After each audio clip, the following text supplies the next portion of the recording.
it's a topic I've been talking about for a long time. If you've been watching these streams, it's something we frequently discuss on this channel. We talk about the history of Trotskyism and neoconservatism.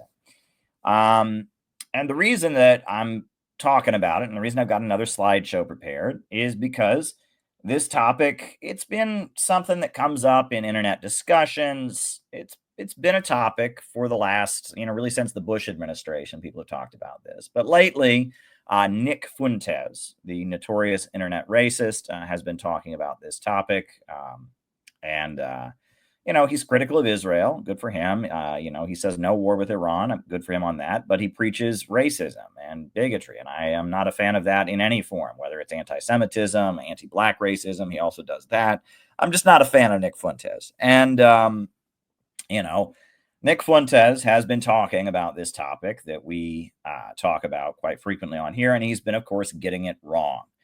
He's been getting it wrong. But then I also hear other people getting it wrong. A common trope. I heard RFK when he was running for president. He said, Zbigniew Brzezinski is a neocon. No, Brzezinski is not a neocon. Zbigniew Brzezinski is not a neocon. He's an anti-Russian war hawk. Absolutely hated Russia, hated the Soviet Union. But Zbigniew Brzezinski is not a neocon. I mean, he's just not, right? And Nick Fuentes gets on there and says the neocons are all communists, and that's because they're Jews, just like the woke people. And that's not accurate either, right? The woke people are not neocons, and we need to talk about the relationship between the neoconservative political trend that dominated the Republican Party from the Reagan era to the Bush years. We need to talk about that, right? MAGA is kind of a repudiation of neoconservative talking points. And prior to that, the rise of Obama was largely a repudiation of neoconservatism. But even today, neoconservatism is the dominant school of thought in foreign policy. And I'm going to explain that, even though the American people reject it, even though it's considered to have largely been a failure in terms of foreign policy, it still basically informs how Americans think about foreign policy. And it does have roots in Trotskyism, which is weird, but it actually makes sense if you understand all of this. And I've spent years studying all of this. And in the interest of full disclosure, for 8 years, I was a member of the Workers' World Party, which was a New York City group that was rooted in Trotskyism. And the founder of the Workers' World Party, Sam Marcy, was a New York City Trotskyite who was in the same group that the neocons ended up, the people who ended up being neocons broke away from. He went in one direction. He became basically a Stalinist. He repudiated Trotskyism, more or less. I mean, he never officially did. He still kind of, in his mind, he was the true Trotskyist, but he really stopped acting like a Trotskyist and became very strongly in support of anti-imperialist countries, whereas the rest of the New York intellectuals who became Trotskyites, they went in the other direction and became, foreign policy strategists for U.S. imperialism. And so studying the debates and arguments that led up to this is something I've spent a lot of time thinking about, right? And I was in a Trotskyist group, but I gradually came to understand that Trotskyism was just completely messed up, and it was just not helpful, and that there's a reason that Trotskyism is considered, associated with anti-communism around the world, and and the Trotskyists are on the side of the CIA and all this. This is all stuff that's been very formative for me. And I've spent years studying these kinds of things and reading books like The New York Intellectuals, In Defense of Marxism, The Struggle for a Proletarian Party, Arguing the World. There's a lot of scholarship on this topic, and I've spent a lot of years studying all of this. And so I have put together a slideshow for you all tonight. That's what we've been doing lately, is we do slideshows on these streams, the slideshow format. And this is a slideshow on neoconservatism and Trotskyism. So we're gonna have another slideshow, and we're just gonna go over this history. What are the neoconservatives? Where did they come from? What does it have to do with Trotsky? Who is Trotsky? That whole thing. So here we go. Trotsky and the neocons, the whole story. Leon Trotsky was born in the Russian Empire in the year of 1879. Now, Trotsky was born Levi Bronstein. That was his name, and he was a Jewish guy who was born in Ukraine. Ukraine was part of the Russian Empire at the time, and Trotsky was born there. And at the time, there was a huge amount of anti-Semitism, right? The Tsarist government would have what they called pogroms, which is when mobs of Christian people would go and burn the Jewish villages. There's a lot of hatred for Jews in Tsarist Russia. It was part of the culture. It was a very conservative, semi-feudal, almost entirely feudal society at the time. Even though capitalism was new, it was still an autocratic monarchy with the Russian Orthodox Church, where the Tsar was not only the king, the head of state, he was also the head of the church. He was like the Pope. And most of the people were peasants, and there was a lot of hatred for Jews. Trotsky grew up in the Ukraine, where there was a lot of hatred for Jews, and he experienced it firsthand. And as a young man, Leon Trotsky joined the revolutionary movement, which was quite massive at the time. There were all kinds of people in Russia that were revolutionaries. There were many different revolutionary factions that wanted to overthrow the Tsar. And wanted some new type of government, and there were many different factions. Now, the faction that wanted just a regular capitalist democracy was called the Constitutional Democrats, or the Cadets. And then after the Constitutional Democrats that just wanted regular Western capitalism, there was another group. It was called the Narudniks. And Narudnik, or Narodnaya, means people in Russian. And the Narudniks were the peopleists. Some people translate it as populists. That's not exactly correct. But basically, they fought for the rights of the peasantry. And they were like peasant agrarian socialists. And they wanted to overthrow the aristocracy and create, collectively owned farms, basically. The Narudniks. And they wanted to organize the peasantry and the countryside. And Trotsky joined the Narudniks. They were the first group, and he lived in Ukraine, which was very rural, and it made sense. And he was a Narudnik first. And then after he was a Narudnik for a little while, he eventually became a Marxist.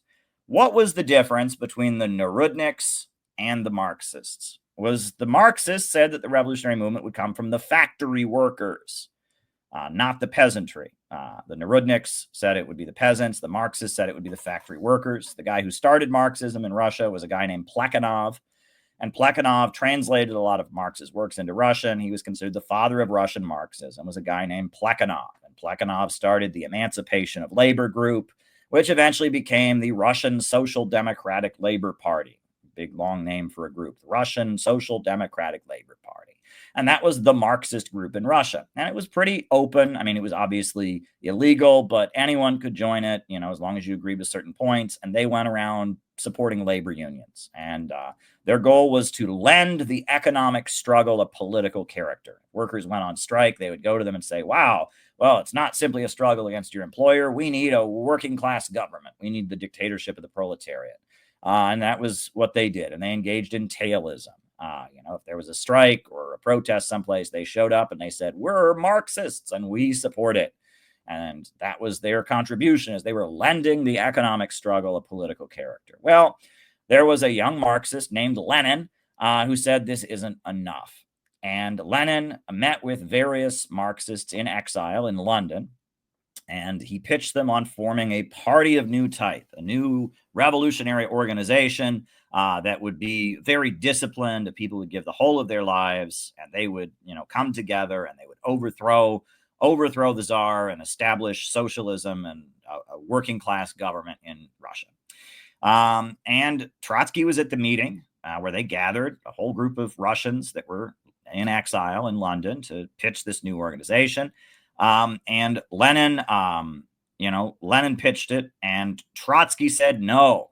Trotsky rejected the invitation to join the Bolsheviks, and instead he said, I'm going to form the August Bloc, which will be like a radical faction of the Mensheviks. He was not going to join a whole new party. He was going to form his own radical faction of the already existing party, right? He thought forming a whole new party and declaring complete opposition to the Social Democrats was not correct. And he was going to be the radical militant minority militant faction of the Mensheviks. And so he formed his August Bloc. And he was quickly kicked out of the country, like generally happened if you were a revolutionary in Russia. If you were going around advocating Marxism, you got kicked out of the country. But in exile, Trotsky was very popular, and he lived in Vienna, and he lived in Paris, and he lived in London, and he eventually settled in New York City. And he was just a very, very well-known speaker. He spoke English, he spoke German, he spoke Russian, obviously. He spoke French. He could speak many different languages, and he was a very good writer. And he spoke to audiences, and he wrote pamphlets and books. And he was just the well-known Russian Marxist guy, Trotsky. And he was very famous, quite famous around the world as a well-known speaker and writer who was a Marxist and was Russian. And, he went from country to country, and he lived in, the wealthy cities of the world. And he was kind of a popular revolutionary intellectual from Russia. Now, he had very big differences with Lenin. And all of his differences really centered around a concept that he developed that was called the theory of permanent revolution. And he did not invent it. He actually says the theory of permanent revolution was invented by a guy named Alexander Parvus. Alexander Parvus was a Russian guy who moved to Germany and was elected to the parliament and was a socialist Marxist, but he was also a secret German intelligence officer. And Alexander Parvus basically came up with this idea called permanent revolution, and Trotsky took that idea and he made it very popular, and that was what Trotsky believed in. And Trotsky's followers around the world, they believed in the permanent revolution. That was their big idea. Trotsky, was the guy who wanted permanent revolution. And basically, he said that peasants are too backward to build socialism. And so only the industrial workers can build socialism.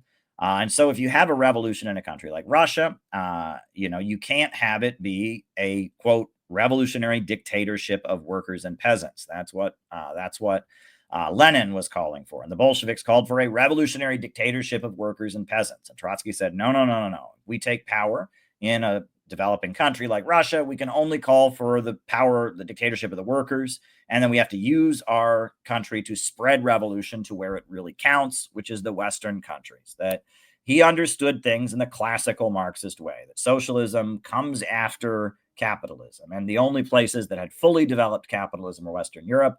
And so those were the only places that could really have socialism. That's what Trotsky believed. Now, because Trotsky believed that the Western European countries were where it counts, right? He said New York City is the foundry where the fate of mankind will be forged. He loved London and Paris, and he loved the Western industrial countries. He had this idea to go around the world advocating a United States of Europe.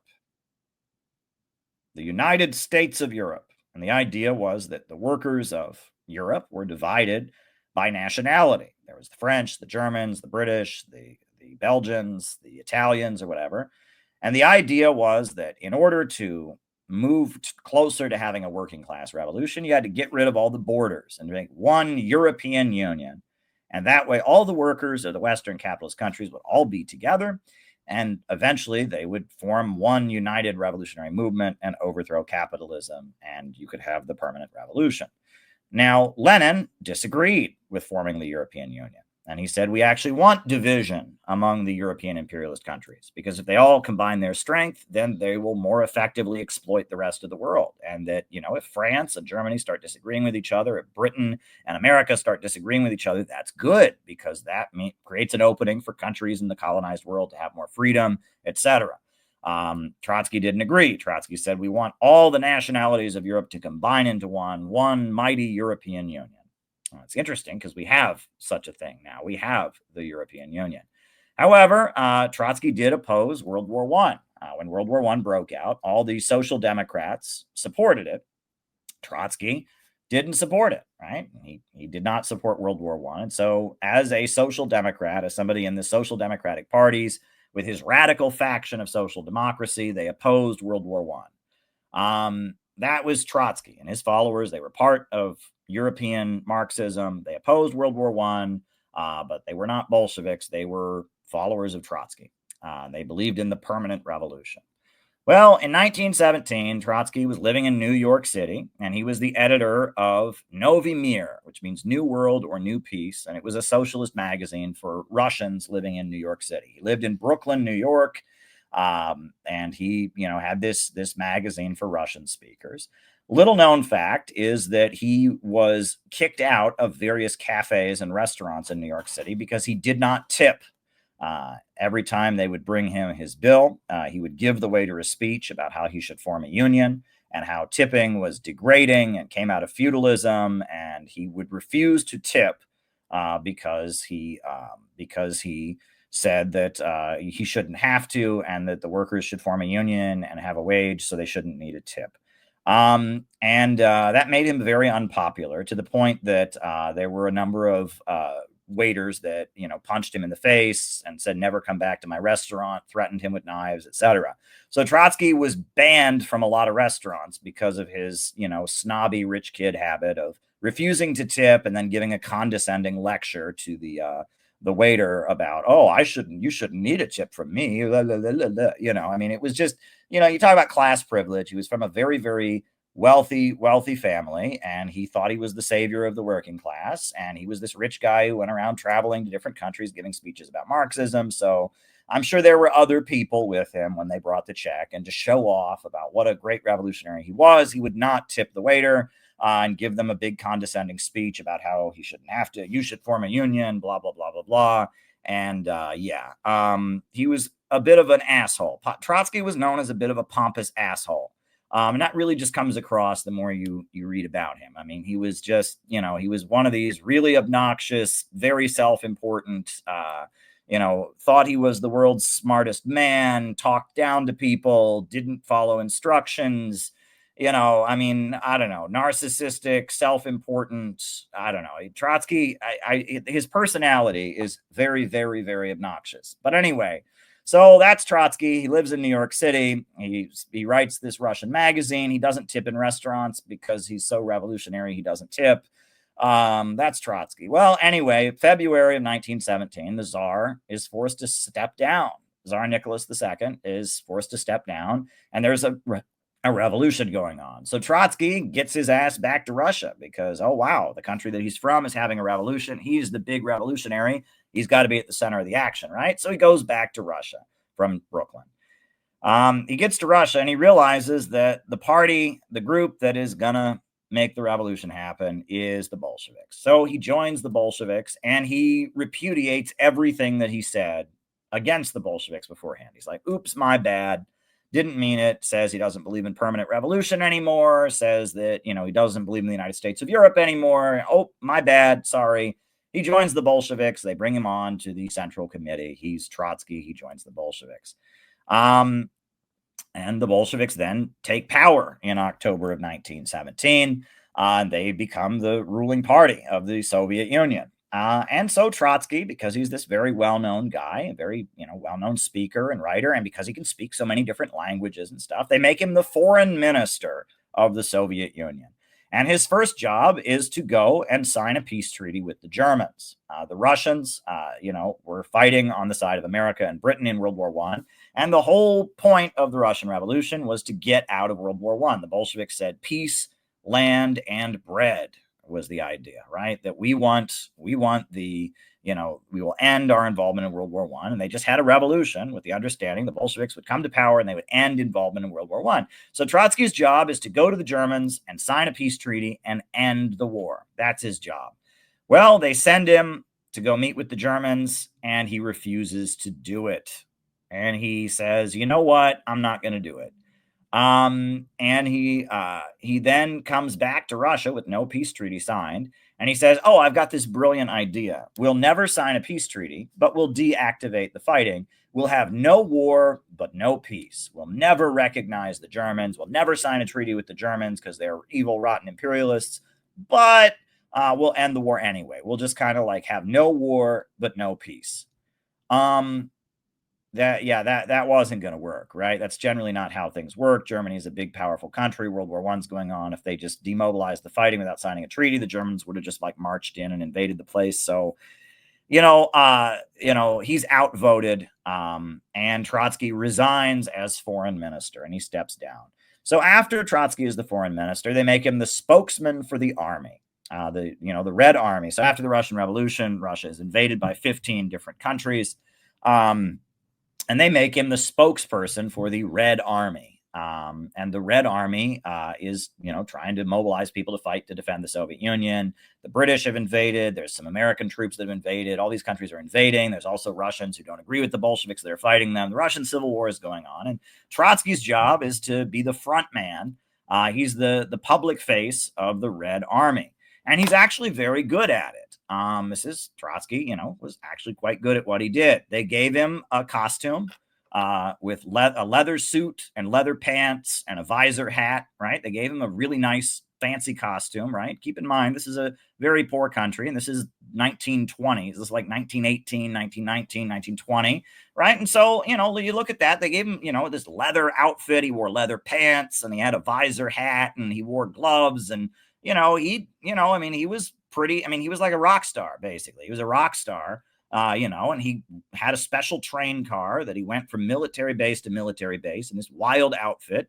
And he put on quite an elaborate show to inspire people to fight. One thing that they did was that, just like most armies in the Red Army, if you deserted, they had the death penalty for that if you ran away to not fight. And so what they would do is they would line up all the soldiers who had tried to desert, and they were going to get the death penalty. They were going to execute them. And, it'd be like, ready, aim, and then Trotsky would arrive just in time to stop their execution. It was staged. It was completely staged, right? And they would, the guys would think they were going to get shot, and then Trotsky would walk in and say, wait, and he would save their lives, completely staged. And then he would gather all the soldiers around, and he would give a big fiery speech directed at the guys who had tried to desert about why they should fight for the revolution. And and to convince them that they shouldn't desert and they should fight for the revolution. Of course, the guys are very happy to not get the death penalty. It's like he saved their lives, right? Wouldn't you like somebody who saved your life? And it's quite an emotional speech. And he's up there in his military costume and his leather pants and his leather costume, and he's yelling about, and we're gonna fight.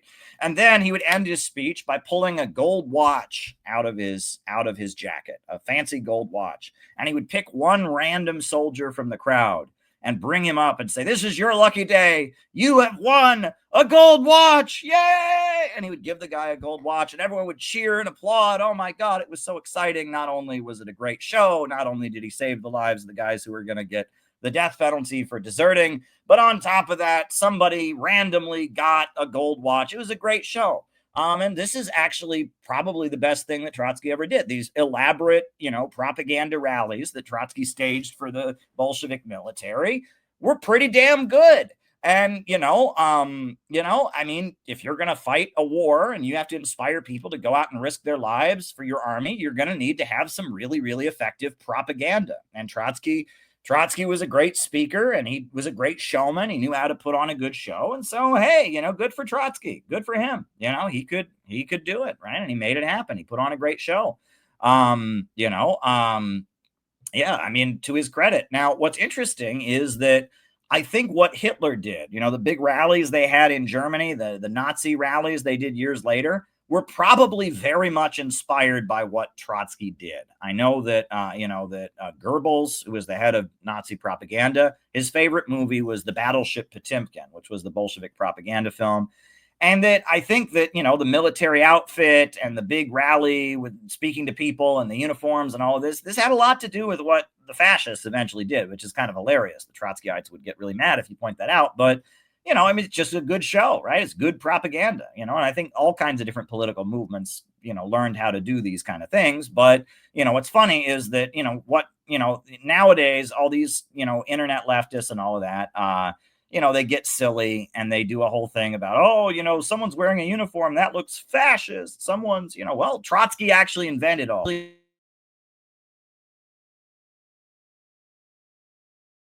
it's worth pointing that out, that they're being a little silly when they talk about the fascist aesthetic and all of that. And we'll get to that later. That has a lot to do with the neocons. But, a lot of that was actually invented by Trotsky. So that's Trotsky's, role as the spokesperson, the head of the Red Army during the Russian Civil War. Now, after the war is over, they're debating, what do we do?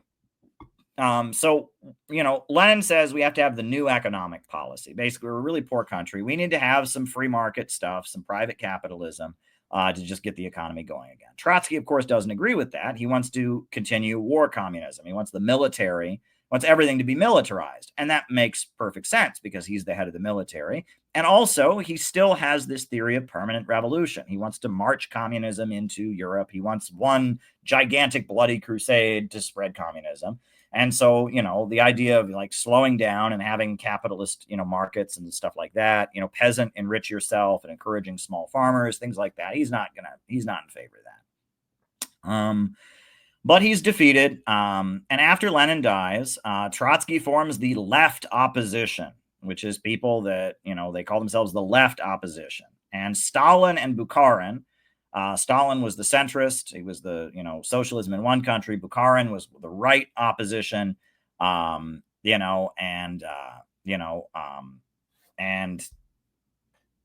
between the two of them, they defeated Trotsky. Trotsky's primary difference with the Communist International was China. Trotsky did not think that it was correct for the communists to join the KMT, Nationalist Party of China. The Chinese government, right? They'd had a revolution, they'd overthrown the emperor, and they had, the KMT, the Nationalist Party, was leading China. Dr. Sun Yat-sen had been a good friend of Lenin, etc. And the KMT nationalist movement was a big movement, and it was vaguely socialist, right? The KMT nationalist movement of China, led by Dr. Sun Yat-sen. Their three principles were democracy, independence, and the people's livelihood. And the people's livelihood was vaguely understood to be some kind of socialism. And, Dr. Sun Yat-sen was kind of a socialist. So Trotsky, the Stalin had the position that the communists of China should join the KMT and form like a communist wing of the KMT movement, which they did. It was very successful. Trotsky said they should not join the KMT because it had millionaires in it, because it had wealthy people in it, etc. The KMT was a counter-revolutionary, was not communist explicitly, right? It was vaguely socialist, but it was not communist. So because of that, no. They should not join the KMT. So that was Trotsky's primary disagreement. Was he said only the working class can make a revolution. The KMT has a lot of middle class people. China's a largely peasant country, so they shouldn't join the KMT.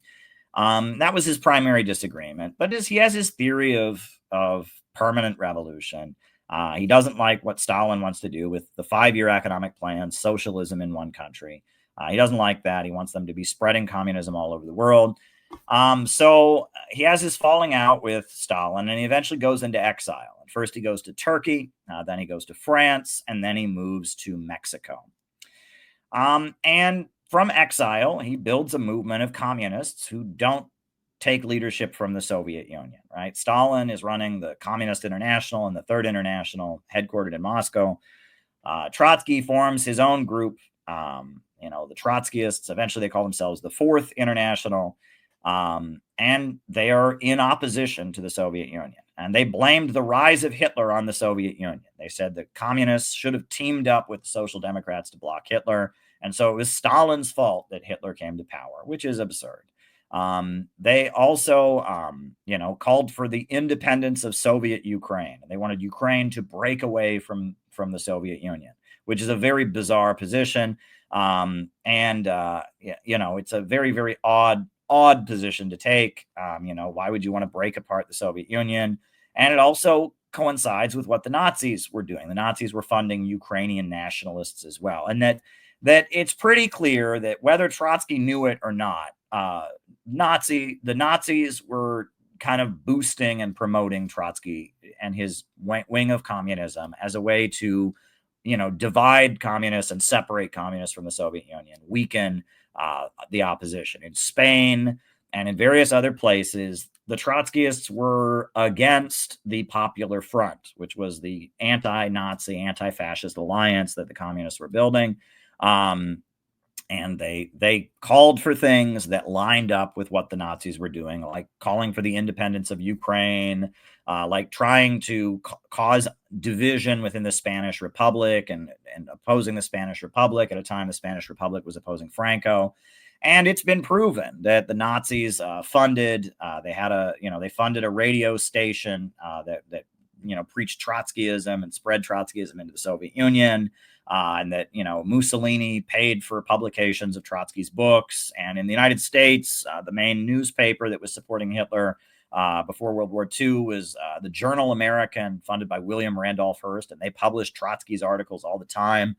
And Trotsky, whether he knew it or not, because the Nazis didn't like the Soviet Union, they were helping spread Trotsky's ideas. In the meantime, the Soviet Union was promoting Roosevelt, right? And the Communist Party bent over backwards to support Roosevelt and to support the Democrats because they saw the Democrats as friendly to the Soviet Union. So the Soviet communists were supporting Roosevelt, were supporting Winston Churchill, and the Trotskyites were attacking them for doing so. And a lot of what they said always seemed to line up with what the Nazis were doing, whether they intended that or not. They denounced the Nazis. They said they were anti-fascist, but what they wanted always seemed to line up with what the fascists wanted also. And basically, Trotsky in exile, he was a professional anti-communist, and he goes around lecturing, and he was someone who was part of the Russian Revolution. He was the leader of the Red Army, so he had credibility, and he goes around speaking about how the Soviet Union has betrayed the revolution.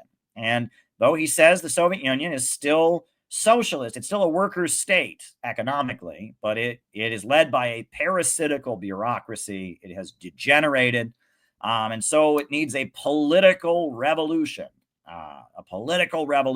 against Stalin, is what he's calling for, to make the Soviet Union really socialist again, or whatever, to overthrow the parasitical bureaucracy, etc.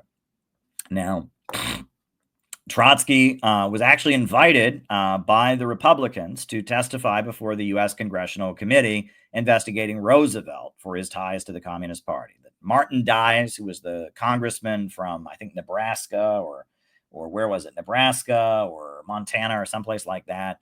Martin Dies was a member of Congress who was really opposed to Roosevelt. Roosevelt was a Democrat. He was a Republican. So Martin Dies formed the Dies Committee, which eventually became the House Un-American Activities Committee. And they were doing investigations into Roosevelt for being friendly with the Communist Party. And Roosevelt was friendly with the Communist Party, invited them over to the White House. He had his wife, Eleanor Roosevelt, speak to the American Youth Congress, which was a communist youth group. And that, Roosevelt liked Stalin. He thought the Soviet Union were good allies to fight the Nazis with. And so Congress was investigating Roosevelt for his ties to communism. And they invited Trotsky to speak before the Congressional Committee as an expert on the evils of Stalin and why the Communist Party was supporting Roosevelt, stuff like that. Trotsky agreed to do it, and he was going to fly to the United States and be a star witness in this anti-communist congressional investigation. But then, they rescinded the invitation, right? Technically, Trotsky did call himself a Marxist. And so the Republicans, they thought, are we going to really roll out the red carpet for a communist? No, we're not going to do that. So the congressional Republicans rescinded their invitation. World War II broke out in 1939. Trotsky was living in Mexico at the time, and he was neutral. Surprise, surprise. He said that both sides are wrong. And when France was invaded by the Nazis, he condemned the Communist Party for trying to form resistance to the Nazis. He said, it should be both sides, lay your guns down. Neither the Germans nor the French are right. He was neutral in World War II, all right? That plague on both your houses basically was his position. And he said that World War II would continue forever. And the only way World War II would ever end is if there is a massive workers' revolution that happens that overthrows both sides, right? World War II will just go on until the end of time unless there's a workers' revolution, which obviously that didn't happen. And he was living in Mexico City, and he was assassinated, and he was killed in Mexico City. The guy who killed him was somebody who was part of his own movement, but apparently had been working with the KGB. Various communists had tried to kill Trotsky. Years ago, I used to go to meetings of the U.S. Friends of the Soviet People, which was a communist group in New York City that had a lot of old folks in it, a lot of senior citizens. And one of the women there, it was like in her 80s when when I would go to these meetings in like 2011. I'm sure she's deceased now. I mean, you never know, but one of the older ladies there bragged about how when she was a young woman, when she was 19, she went to Mexico City and tried to kill Trotsky. And she and her boyfriend, they drove from New York City. They got a car. They drove from New York City. They went to Mexico. They got some machine guns, and they went to where Trotsky was living, and they, shot up Trotsky's house. But Trotsky ducked under the bed, and they didn't kill him. I thought that was wild. This older woman talked about how she had actually tried to kill Trotsky with her boyfriend, when she was young. But anyway, a lot of communists tried to kill Trotsky. Trotsky died. The guy who killed him, was probably a KGB agent. He went to prison in Mexico for killing Trotsky. After he got out of prison, they sent him to Cuba. When he got to Cuba, they gave him a parade and honored him and gave him a medal and flew him back to the Soviet Union. So there are some people who maintain the Soviet Union didn't kill Trotsky. It looks to me like the Soviet Union killed Trotsky. Why would the Cubans give him a big parade? Why would the Soviet Union welcome him back? So, there you go. But anyway, Trotsky died in 1940 as World War II was getting going. And, Stalin said, look, Trotsky is going to try to confuse. We need the whole global communist movement to unite, to defeat fascism. Trotsky's trying to sow confusion and all of that. So we just need to get rid of them. And that's what happened. So that then brings us to the New York intellectuals. Who were the New York intellectuals? I just gave you Trotsky's life story and who Trotsky was. Who were the New York intellectuals? The New York intellectuals were a group of American Trotskyists. Now, what's interesting is, communism has never been very popular in the United States. I mean, the Communist Party was significant during the 1930s. It had a big amount of influence, but generally, you go to European countries, you go to, other places, communism is much more popular. However, Trotskyism was the biggest in New York City during Trotsky's life. It was the biggest in America, which is weird, right? Why would a communist movement, it's genuinely communist, be so popular in America when America is like generally not where one is a communist? But the United States is where the largest Trotskyist group was. And it was, first you had the Communist League, and then it became the Workers' Party. Then it was a faction of the Socialist Workers' Party. And then 1939, they became the Socialist Workers' Party, the SWP. And they're still around, right? They have the Pathfinder books company. They own the rights to Malcolm X's actual writings, not the autobiography of Malcolm X, but his actual writings. And it's a book publishing group. They sell the Militant newspaper. I went to their office in New York City a couple months ago just to see what was there. And it was some old men drinking coffee, and they go door to door in Queens and they sell their newspaper, the Militant, and they publish books and they support Cuba. And they're just one of these, stodgy old communist groups that exist. They're called the Socialist Workers' Party. They were quite big at one point. Anyway, they were the Trotskyist group in New York City and in America during the 1930s. The three leaders of American Trotskyism were James P. Cannon. James Cannon was an Irish-American activist, and he had been the leader of the International Labor Defense, which is when a communist would get arrested. There would be this group that would raise money to help them get a lawyer, etc. And James Cannon was an Irish guy who was the leader of the International Labor Defense. And he went to Moscow, and he got a hold of Trotsky's writings, and he formed a Trotskyist faction in the Communist Party, eventually got kicked out. And there was Max Shachtman and Martin Aburn. And these were both Jewish labor organizers in New York City who were also Trotskyists and were won over to Trotskyism. And Trotskyism was pretty obscure in the first few years, right? They broke with the Communist Party in 1928. And then, for the early 1930s, they were pretty obscure because the Communist Party was a big organization. The Great Depression happened. The Communist Party was organizing all these unemployed people and was doing all this big activism. And Trotskyism was like this weird breakaway from the Communist Party that said the Soviet Union is sold out and it's not revolutionary anymore.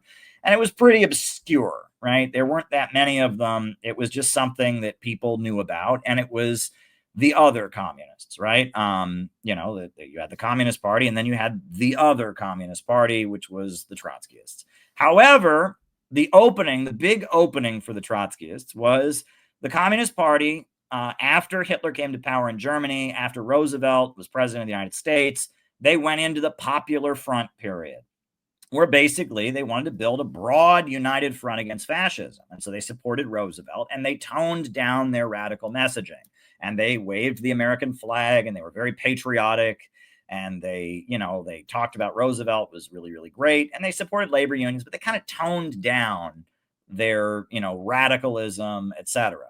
That gave Trotskyism an opening, because the Trotskyists still sounded like super radical, and they were talking about workers' revolution and tear it down, and they hated Roosevelt. He was a betrayer of the workers and all of that. So the Trotskyites looked like the revolutionaries. The Communist Party was watering things down, and the Trotskyites kind of stole the revolutionary thunder. And the Communist Party was very big, but because it was, toning the message down, the Trotskyites got a lot of people. And City College in New York City during these years, right, it was free. You could go to City College for free. As part of the New Deal is that you could go to college for free. And so a lot of working class people, children of immigrants, went to City College in New York City because it was free and there weren't very many jobs. And so it was something you could do, was go to school.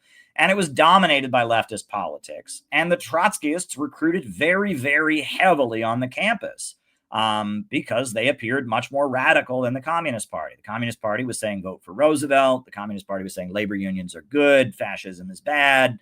But the Trotskyists were saying we want permanent revolution, and and we want the dictatorship of the proletariat, and they seemed more radical, and young students are looking for something more radical, etc. So they started to grow, and they recruited a lot of people at City College in New York City. And Irving Kristol, who eventually became the founder of the Neocons, he actually wrote an essay for the New York Times about his memories of being a Trotskyist at City College, and how in the cafeteria there were two alcoves. One alcove was for the Communist Party, and the other alcove was for the Trotskyists. And that a lot of people in that second alcove for the Trotskyists went on to be important intellectuals in America. Some of them leftists, some of them conservatives, etc. And the Communist Party did not produce as many successful people, because the Communist Party had a very top-down kind of way of doing things. If you were an intellectual, if you were a bookish person, the Communist Party wasn't right for you. The Communist Party was a party of very, very poor working-class people who were very desperate and struggling. And the Communist Party was about getting shit done, having big, big, huge rallies to support Roosevelt, big, huge rallies demanding jobs, and they had a job to do, and they wanted to get it done. And they had a budget, they were getting money from Moscow, and it's like, we're going to get the job done. Whereas the Trotskyists were this intellectual group that debated what Marxism really means, what communism really means. They had a lot more interest of people that were a bit deeper. The communists were very much, if you asked too many questions, you disagreed, you were in the wrong group, you got kicked out for factionalism. They were pretty strict. But the Trotskyists, on the other hand, there was all kinds of different factions debating each other, and all kinds of pamphlets and books. And, that was the Trotskyists. All right. Now, in Minneapolis, the Teamsters Union was infiltrated by Trotskyists, and James Cannon and Farrell Dobbs, they were Trotskyists, and they were able to infiltrate the Teamsters Union, and they led the Teamsters strike of 1934, and they actually successfully won a union contract for Minneapolis. And the Teamsters Union became dominated by Trotskyists, right? And it was people in the Trotskyist groups that were, that were working for the Teamsters, that were Teamsters organizers in the Midwest, in Minneapolis, in Nebraska, in Kansas, throughout the late 1930s. The Teamsters Union, which is a union of truck drivers that is Republican aligned, keep in mind, right? Most unions are Democrats, but the Teamsters are Republicans. And the Teamsters Union became where the Trotskyists set up shop, and they led the strike of 1934 in Minneapolis. And this truck drivers union of truck drivers that is Republican aligned, that became where the Trotskyists set up shop. That kind of makes sense because Roosevelt was a Democrat, and the communists were supporting Roosevelt. So the Trotskyists, they were aligned with the Teamsters that were Republicans, right? And there's kind of a pattern of this.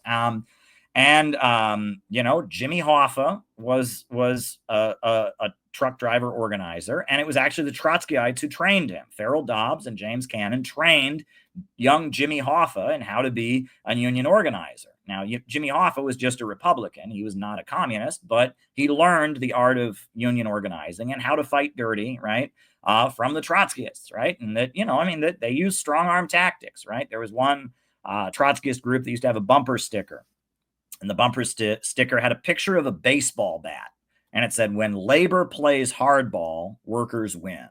Now, what is that? That's hinting that, we like to beat people up. We like to, beat people up, et cetera. And that's Jimmy Hoffa. That's what the Teamsters were famous for.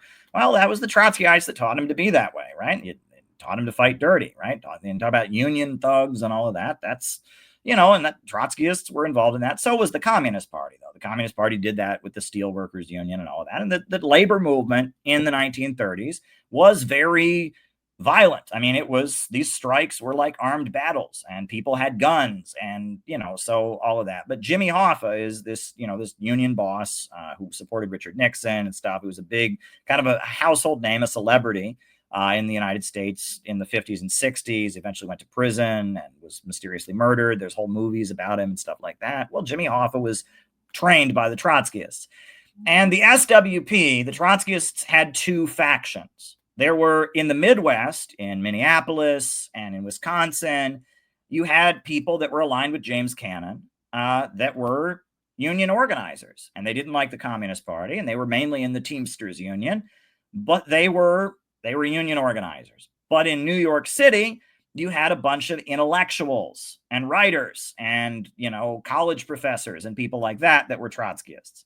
And the SWP, it was like two parties within one. You had the labor union Trotskyists, and you had the New York intellectuals and it was like two different groups. And, Sam Marcy, who founded the Workers' World Party that I was in, he was a labor union organizer. He worked for the paper box union, and he did not fit in with the New York intellectuals, and they treated him like garbage. And he was technically a member of the SWP, but he wasn't able to do anything. And eventually he and a couple of his friends moved to Buffalo, New York. And the New York intellectuals were weird. That they had a big meeting, and that somebody from one of the other branches of the SWP, they were famous for, they went to a meeting of the New York City SWP. And what it was the whole meeting was about if you found out that one of your friends in the party broke a rule, right, and committed a class crime, that he scabbed during a strike, or he stole money from the party, or pocketed it for himself or whatever, should you report him and turn him in or not? And they talked about that for 3.5 hours. And some people said, no, you shouldn't turn him in because we shouldn't tattle on each other. And that, this is a movement where we don't want to be totalitarian and like the Stalinists. Some people said you absolutely should turn him in so that we can keep our pure revolutionary line. And they talked about that for 3.5 hours. Now, and it was this whole debate about, was it moral and ethical to turn in somebody in the party who broke a rule?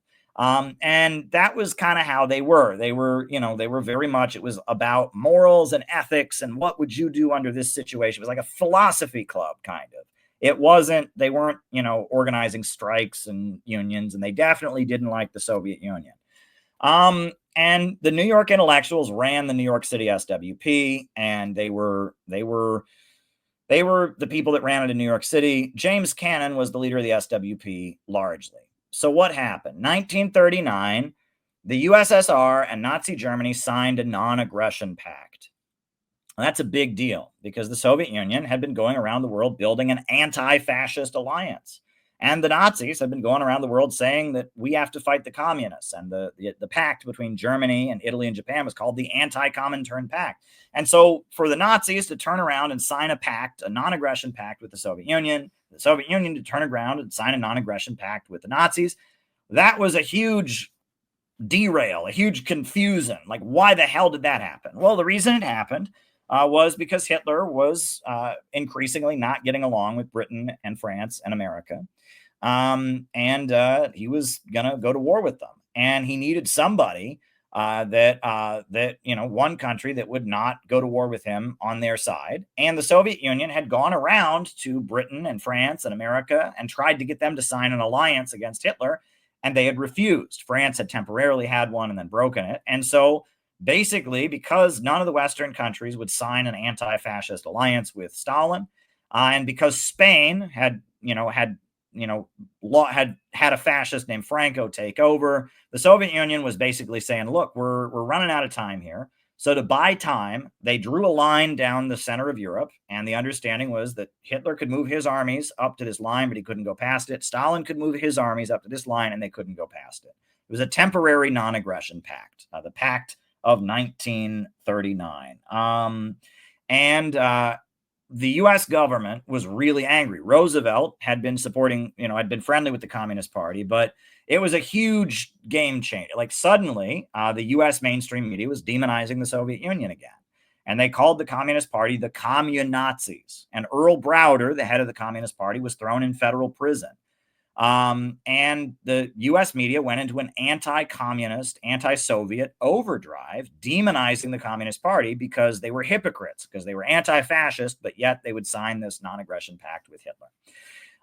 Trotsky, on the other hand, he said that the way that they had done the pact was unprincipled, but that the USSR had the right to make such a pact. And he actually went as far as saying they should endorse the Communist Party in the 1940 election.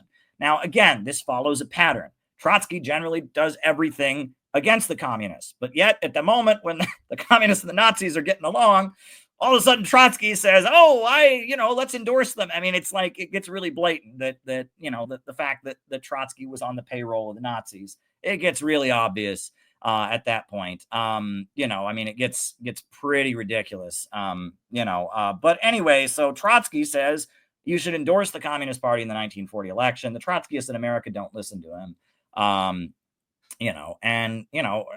Trotsky, because the communists were, anti-war, and because they'd broken with Roosevelt over the pact, suddenly Trotsky is becoming more friendly to the Soviet Union. I mean, it just gets really blatant that he had Nazi connections. Anyhow, the New York intellectuals, they were horrified when the Soviet Union signed the non-aggression pact with the Nazis. They thought it was unbelievable that it would do that. And so the New York intellectuals, they declared that the Soviet Union was neither capitalist or socialist, but bureaucrat collectivism. And that both Nazi Germany and the USSR had a new economic system that wasn't capitalism or socialism. It was bureaucrat collectivism. They no longer felt that the Soviet Union was a workers' state. Trotsky said the Soviet Union was a workers' state. It was just led by a parasitical Stalinist bureaucracy. Well, the New York intellectuals, they said, no, it's bureaucrat collectivism. And some of them said it was state capitalism, and that the bureaucracy, the Stalinist bureaucracy, was the new capitalist class. It was just capitalism run by the state.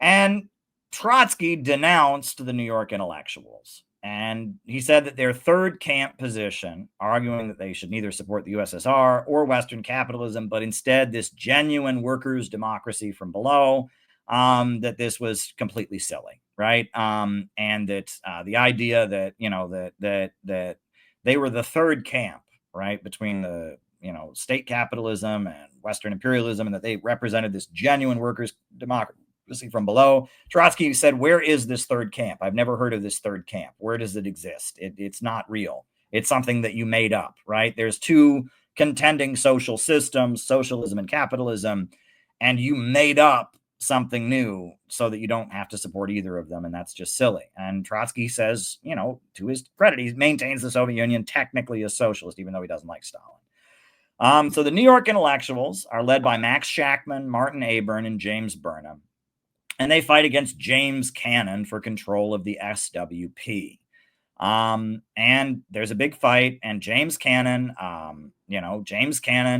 writes the book, The Struggle for the Proletarian Party, which is, it's a good book, and it's just describing the fight with the New York intellectuals. And he goes after them in detail. One of the things that they attacked James Cannon over was cult of the leader. And they said that, the problem with the Soviet Union was the Soviet Union had, they were worshiping Stalin, like it was a cult. And they said the SWP was also a cult against James Cannon, and that, they were free thinking intellectuals. Nobody could tell them what to do.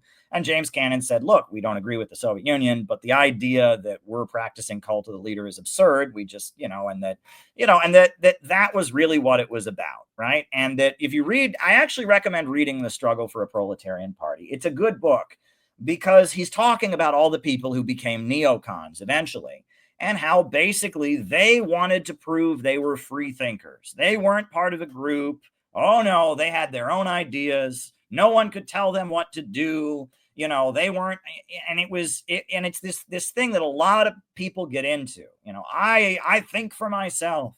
I'm not going to join an organization. I don't follow anybody. And it's an ego thing, right? And it's this whole, like, I couldn't possibly be part of this movement. It's like it requires humility to be a member of a group, and to say, I support this movement and I stand for this.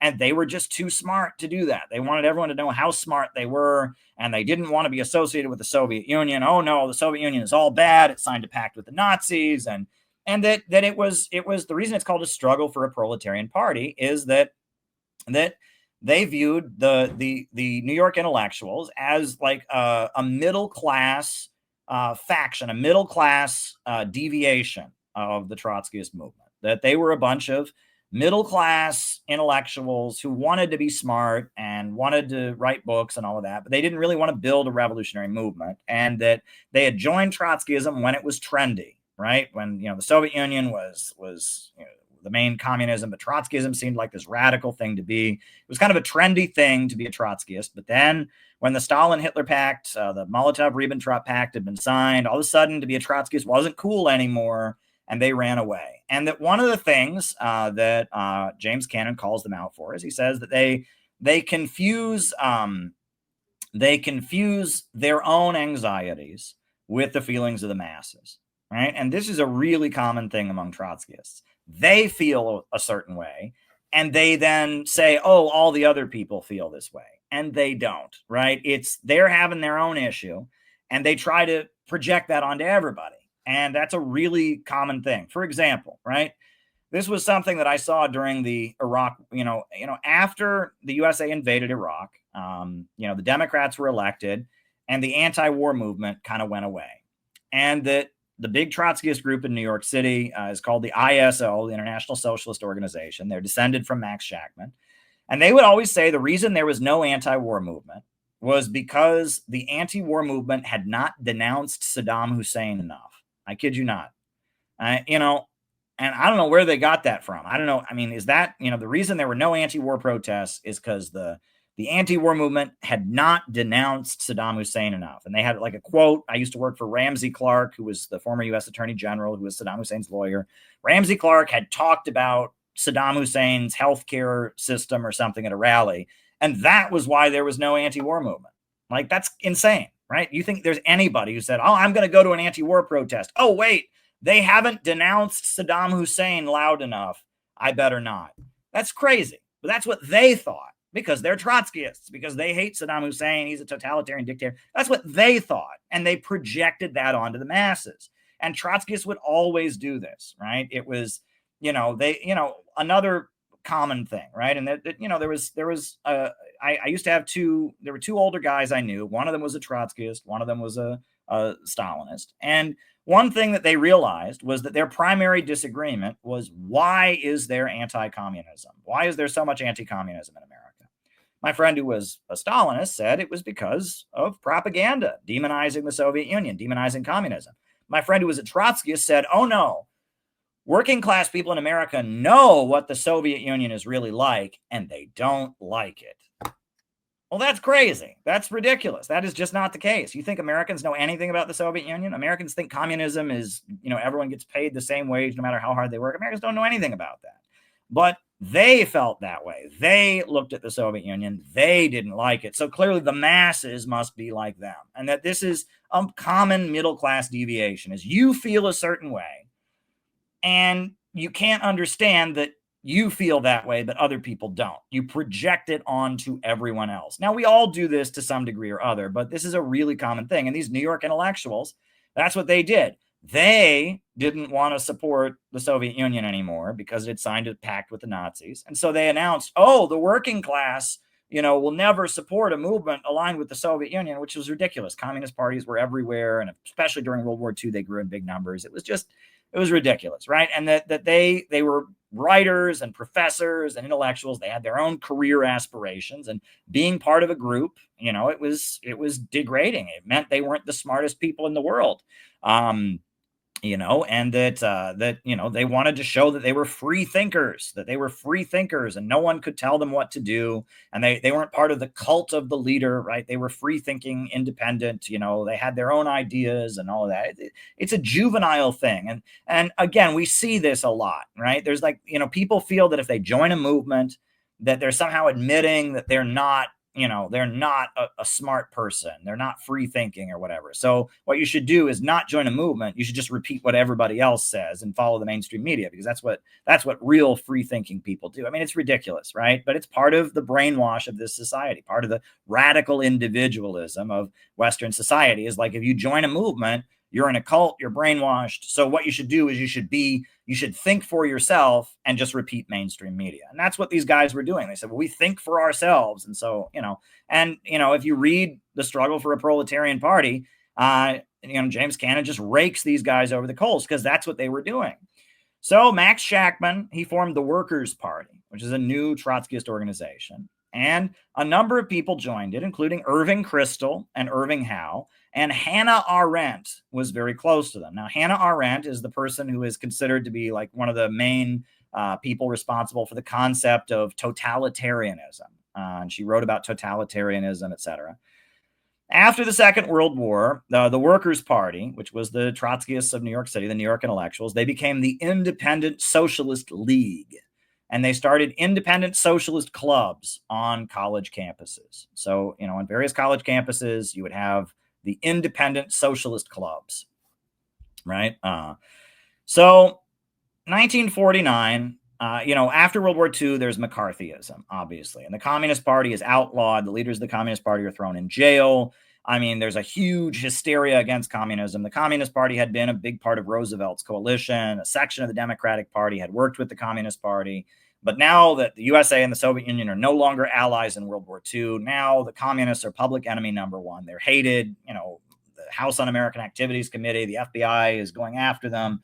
Communists are just very, very widely hated and demonized and whatever. So then, 1949, though, amid McCarthyism, at a time that communists are all in jail or in hiding and all of that, in New York City, the Communist Party is able to have a really big peace conference at the Waldorf Hotel in New York City, the Waldorf Peace Conference.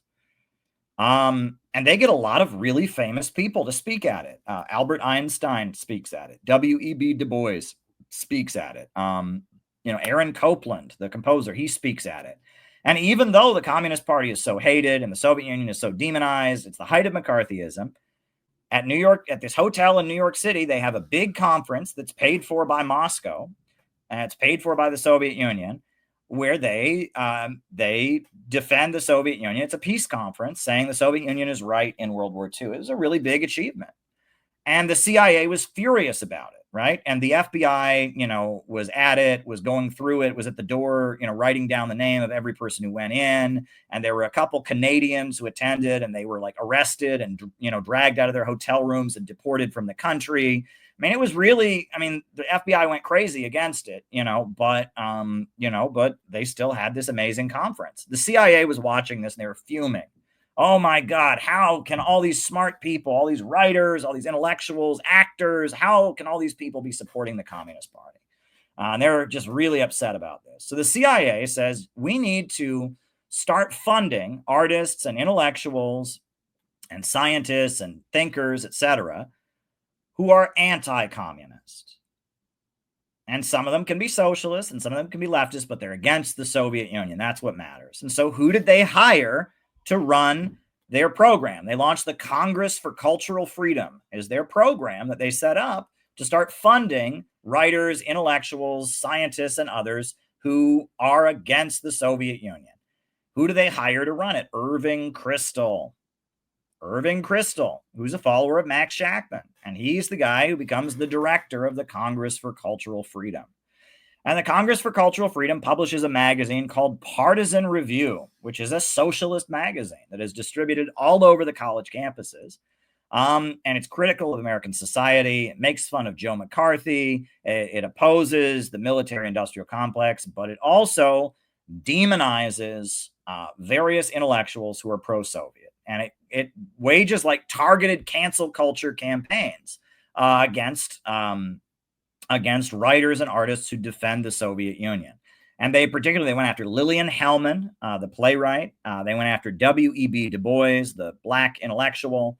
And they went after Albert Einstein, right? And it was like, oh, and the message was, it's okay to oppose racism, okay to fight for women's rights, it's okay to want peace, but you can't be a Stalinist apologist. You have to denounce the Soviet Union while you do it. Very, very interesting, right? And this is the Congress for Cultural Freedom. They also fund the work of Jackson Pollock, and they fund art galleries, and they fund musical, experimental music, and it's all kinds of CIA money is funding all kinds of different shit, and books that are critical of capitalism, and books that are opposing McCarthyism, and all kinds of stuff is being covertly supported by the CIA. And a lot of it seems very radical, very socialist, very leftist, but it's all anti-Soviet, anti-communist.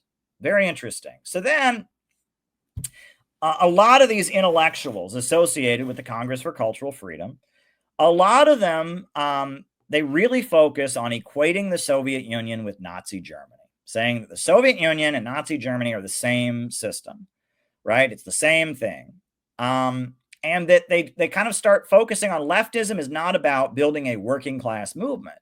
Rather, leftism is about protecting the individual from totalitarianism and groupthink, right? And so a number of these intellectuals who are made famous by the Congress for Cultural Freedom, they start publishing books that are very widely circulated, that are like leftist books. One of the books is called Eichmann in Jerusalem, and it's by Hannah Arendt. So the Nazis, there was a famous Nazi named Adolf Eichmann who participated in the Holocaust. And he escaped to Argentina. Well, Israel abducted him from Argentina, and he was put on trial in Jerusalem for his crimes in the Holocaust. He was found guilty, and he was hanged by Israel. And Hannah Arendt interviewed him, and she sat through his whole trial, and she wrote a book called Eichmann in Jerusalem. And the book is all about how Adolf Eichmann, it's called Eichmann in Jerusalem, a study in the banality of evil. Eichmann is just an ordinary person, right? He's not super evil. He's not a Hollywood supervillain. He's just an average guy. He was in the YMCA before he joined the Nazis. And he's just a normal dude. Why? Because deep down, normal people are all Nazis, right? That's, and that's why you need Israel, right? Is because deep down, ordinary people are all just a bunch of hateful bigots who want to kill the Jews. And so you need Israel so the Jews can be safe from all the hateful normal people, because deep down we're all a bunch of hateful anti-Semites. It's pretty, sinister Zionist propaganda, and it's demonizing the masses of people, right? The masses are the enemy. They're not saying there's something special about the Nazis or fascism. No. It's the banality of evil. Susan Sontag, she writes Notes on Camp, which is an essay about how American culture, cowboy movies, and, TV advertisements for soap, American culture is gross and boring, right? And it's all about, the term campy comes from Notes on Camp, and how she hates American culture. American culture is stupid and conforming and all of this, and that what they need is Jackson Pollock and his splattering paint on a canvas, and psychedelics and pornography and all that. American culture is just boring. Right. And then Susan Sontag even writes this essay called Fascinating Fascism. And basically, the essay is a review. So there's a Nazi filmmaker named Leni Riefenstahl. She's a woman who made propaganda films for Hitler. After World War II, she, continued making films, and she did a photo essay about an African tribe, the Nubia, which is an African tribe that live in like African primitive conditions. She does this photo essay, and it's like the Nubia tribe having a wedding, the Nubia tribe having a wrestling competition, the Nubia tribe hunting animals. And Susan Sontag goes to the exhibit and she writes a review saying that these photos of Black Africans, living their lives in Africa, that they're fascist. And it's like, how does that make sense, right? The Nazis were, in favor of the Aryan race. They obviously didn't, sympathize with Black people. They considered them inferior. So what in the world is she talking about? Well, she says fascism glorifies physical fitness, right? All these African guys in the tribes, they're really well built. They're muscly. That's fascist, right? And, they coordinate their actions, right? When they do their rituals and their ceremonies, they're moving in coordination. The whole group is moving in coordination. Fascist. The tribe has a leader who gives speeches. Fascist, right? They emphasize the discipline, right? And how they all are working together communally in a tribe as one. Fascist, right? And that, fascism, according to Susan Sontag, is collectivism of any kind. It's when people are working together to achieve a common goal, when people are celebrating strength, when people are being optimistic and looking towards the future. Fascist, right? And you read this essay by Susan Sontag. You can find it online, Fascinating Fascism. It's bonkers, but it basically says anything that doesn't celebrate the individual, anything that is optimistic, anything that glorifies strength and community is fascist. Now, that's nuts, but that's what the Congress for Cultural Freedom is putting out. Now, Leo Strauss was never a Trotskyist. Leo Strauss is a professor who comes from, he's a Jewish professor who fled from Nazi Germany.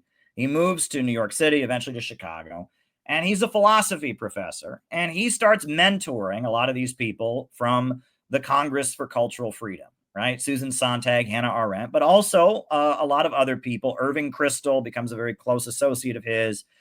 Irving Howe is a Trotskyist who's being funded by the CIA for his writing, and they all become followers of Leo Strauss. Leo Strauss is their big mentor, and he hangs out with them. And Leo Strauss is their professor mentor guy. Leo Strauss, his big book is called Persecution and the Art of Writing. And if you read this, basically what he argues is that all of the great philosophers of history had to write in code, because the masses of people would persecute them if they knew what they were actually thinking, and that the masses of people are tyrannical, and the smart people have to live in fear of the masses of people, and that that some people are just better than others. They're called the philosopher kings. He goes back to Plato. And the philosopher kings, everything they do when they write philosophy and all that is in fear of the masses of people who are just vulgar and stupid and hateful and will persecute them, right? That's Leo Strauss. He thinks, that Nazi Germany and the Soviet Union are the same system, and they're both the result of excessive democracy. If the masses of people get together, all of a sudden they'll start persecuting the great intellectuals. And so everything needs to be done to make sure that the smart people are protected and the masses of people don't get together and take away their rights, right? The superior ones are able to stay at the top, and the masses are not able to interfere with them. Leo Strauss basically says we need to brainwash people. He talks about the noble lie that we need, the masses of people shouldn't understand how the world really works. They should be lied to. And he calls it the noble lie, and that masses of people should just be, taught to think of the world in very simplistic terms and let the smart people understand what's actually going on, right? Leo Strauss, his favorite TV show is Gunsmoke, the cowboy TV show, where the good guy wears a black hat the bad guy wears a black hat and he's all bad, not a single redeeming quality.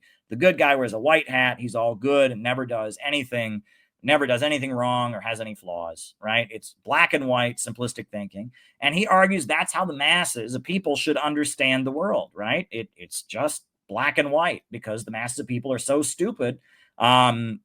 If they really understand the world, they won't get it and they'll mess things up. And we, the smart philosopher kings, we can understand what's really going on, etc. We can understand the nuances of everything. But for the masses of people, it's got to be black and white. America, good. People disagree with America, bad, right? It has to be that simple, because the masses are stupid, and it's okay to lie to them. It's a noble lie. we have to lie to them to get them to support U.S. foreign policy, if we have to lie to them to get them to support whatever the government's doing, that's okay because they're stupid and they can't understand it, right? The noble lie. That's Leo Strauss, right? And the neocons, the people we call neocons associate with Leo Strauss.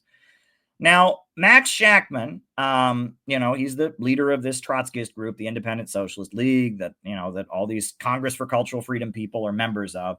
He eventually denounces Leninism. And he says that, look, Leninism is inherently totalitarian, and he liquidates the Independent Socialist League, and they all join the Socialist Party. And after he does that, he's denounced Leninism.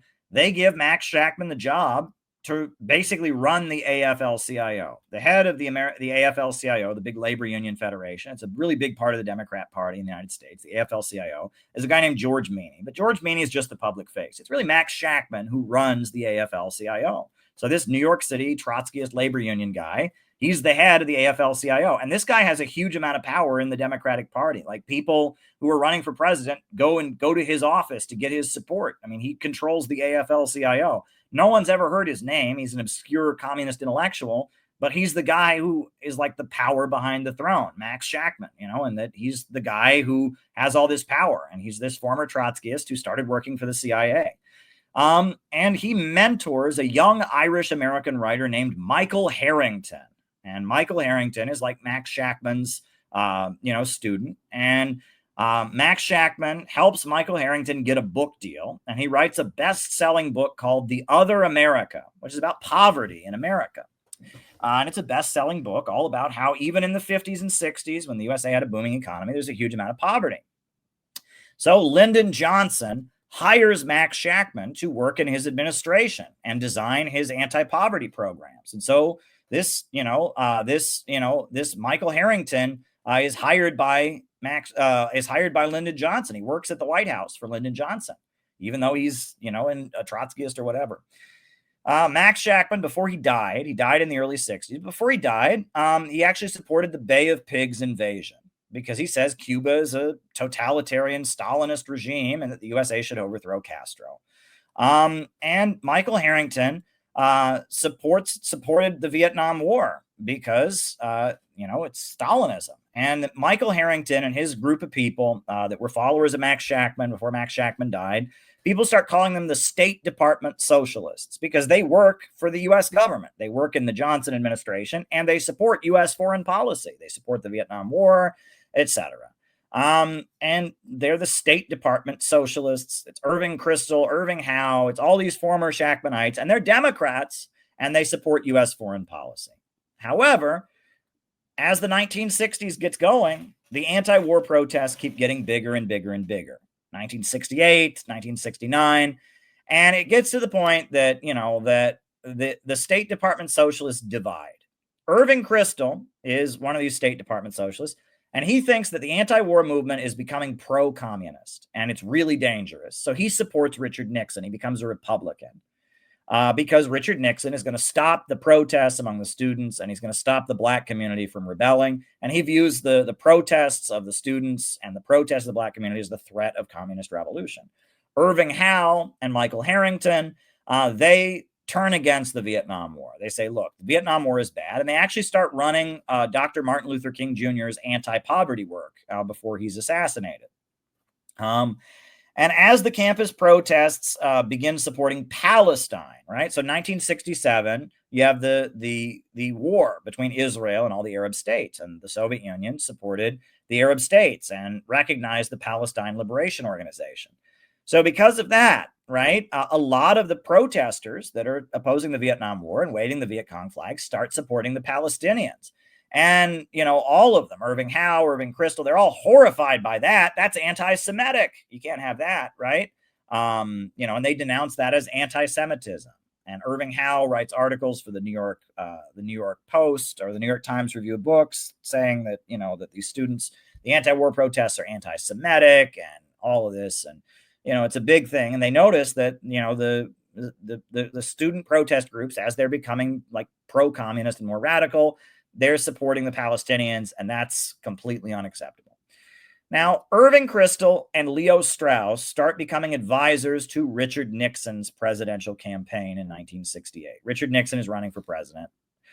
And In that election, you'll remember that George Wallace was a Democrat who was in favor of segregation. He was against the civil rights movement. So he formed his own party, the American Independent Party, and he ran against the Democrats. The Democrats ran Hubert Humphrey, and the Republicans had Richard Nixon, and George Wallace ran his own campaign as a segregationist Democrat. And George Wallace was, even though he was a third-party candidate, he had no chance of winning. His rallies were very popular because he would do comedy routines where he would call, the students. He would make fun of the students. He'd say the only 4-letter words these protesters don't like are WRORK and SOAP, right? And he would make fun of the hippies, and he would make fun of the protesters, and he was calling for law and order. He said he spoke for the silent majority of Americans, that the good, hardworking Americans didn't like these protests. There was a hit country song that came out around this time called "Okie from Muskogee," about a small town in Oklahoma where they don't smoke marijuana and they don't protest anything, and they still love their country or whatever. And Irving Kristol and Leo Strauss realized that this is a much more effective message. Well, George Wallace got shot. Somebody shot him. And then Nixon started adopting George Wallace's rhetoric. Suddenly Nixon says he's for the silent majority. He's the law and order candidate. And the neocon, or Irving Kristol and Leo Strauss, are the people running his campaign. And suddenly the Republican Party kind of shifts its messaging style. Meanwhile, the Socialist Party dissolves. Right? The pacifists in the party, they form the Socialist Party USA. Harrington and Irving Howe form the Democratic Socialists of America with Gloria Steinem. And she's also a CIA-linked intellectual, right? That, she admits she was working for the CIA as far back as 1962. They paid her to disrupt communist youth festivals and stuff like that. She brags about it. I think I might have a clip, actually. I have that clip of Gloria Steinem, and she was the voice of American feminism. She started Ms. Magazine, and she was a CIA asset from the beginning.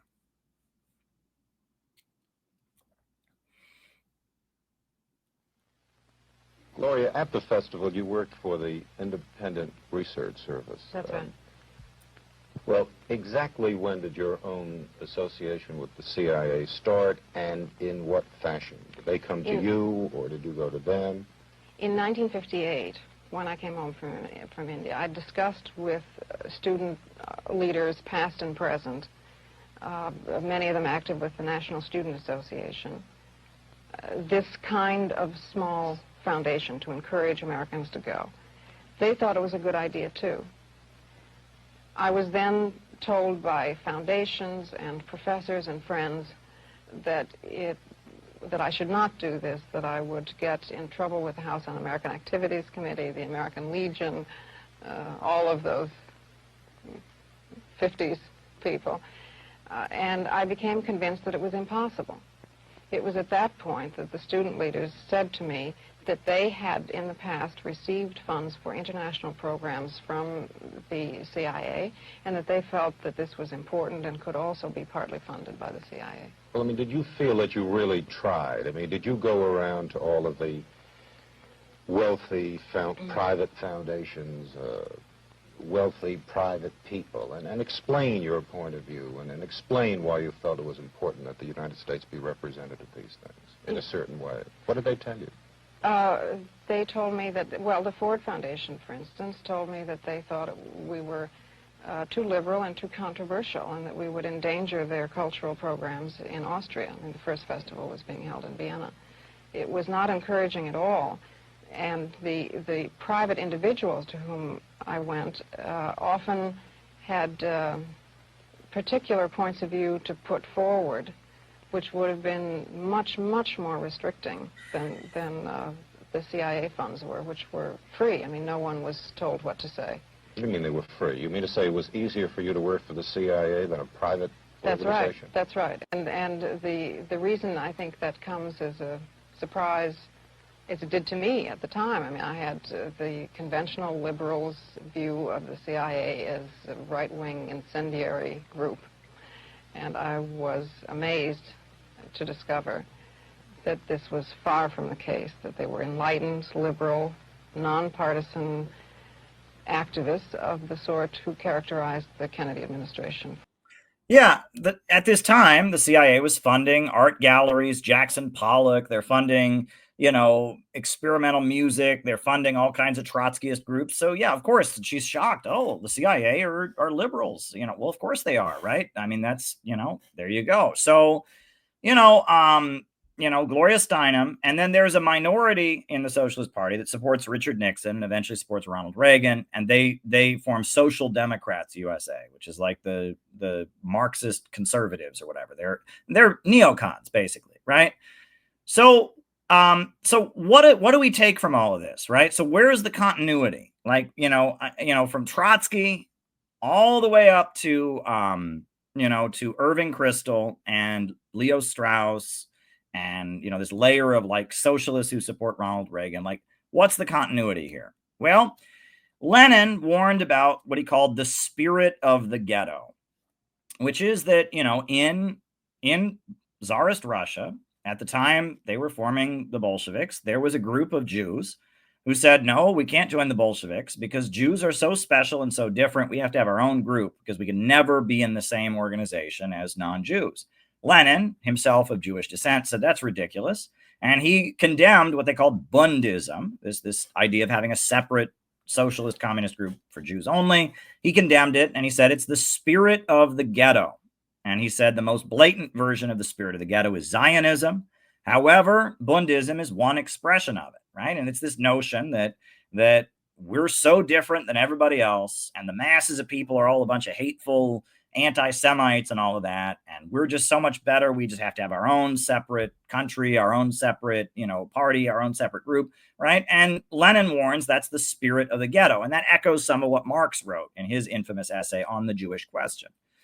But then, Trotsky had his hatred for the Russian peasantry, right? The peasants of Russia were inherently backward. He was against having an alliance with the peasants. He said Russia couldn't be a fully socialist country because the peasants were inherently backward, and that comes from Trotsky's experience. He was, faced brutal repression at the hands of the Russian peasantry, brutal anti-Semitism. The New York intellectuals equated the USSR with Nazi Germany, and they said it was the same system, right? Because it's totalitarian. And the Congress for Cultural Freedom promoted a leftism that was about nonconformity, opposing totalitarianism, rather than opposing capitalism and imperialism. They didn't like McCarthyism, they didn't like militarism and Cold War conformity, but they also didn't like the Soviet Union and anti-imperialist countries. They just wanted to be themselves, right? And as neoconservatives, Irving Kristol and Leo Strauss emphasized that it was the mission of the United States to spread freedom around the world and overthrow communist governments. It is our mission. The U.S. government should be overthrowing communist governments around the world to protect the intellectuals, and that Nazi Germany, the Soviet Union, the same type of system, and it threatens the great intellectuals. And so if we have to tell noble lies and we have to manipulate the masses of people, that's fine, because we need to spread freedom around the world. I cite the book Persecution and the Art of Writing by Leo Strauss.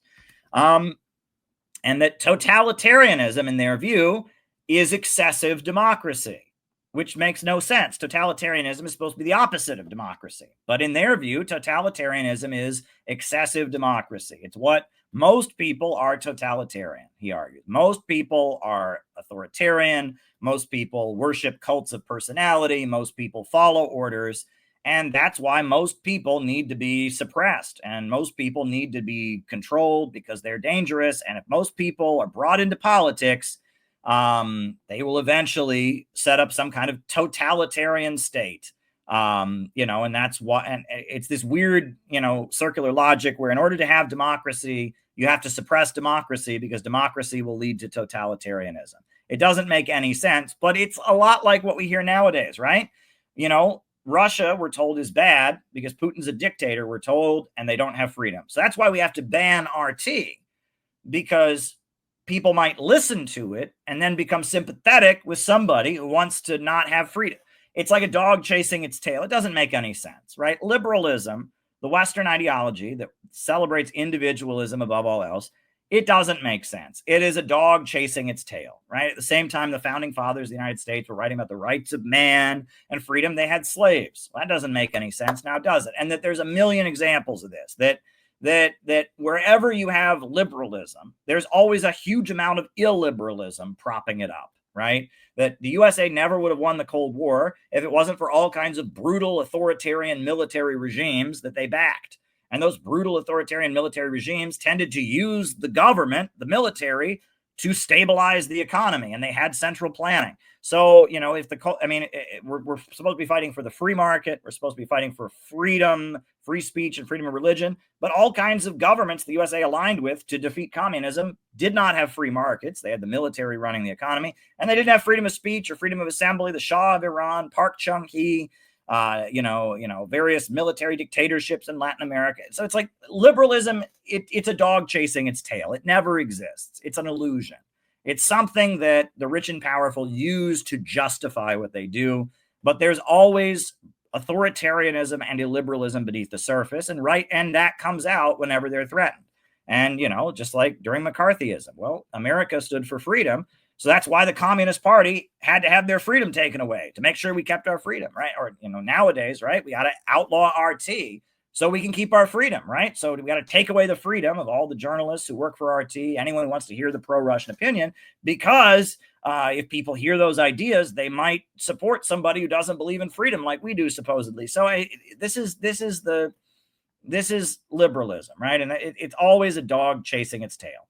Anyway, right? Zbigniew Brzezinski and Henry Kissinger, they kind of came into prominence after the Vietnam War. The USA lost the Vietnam War.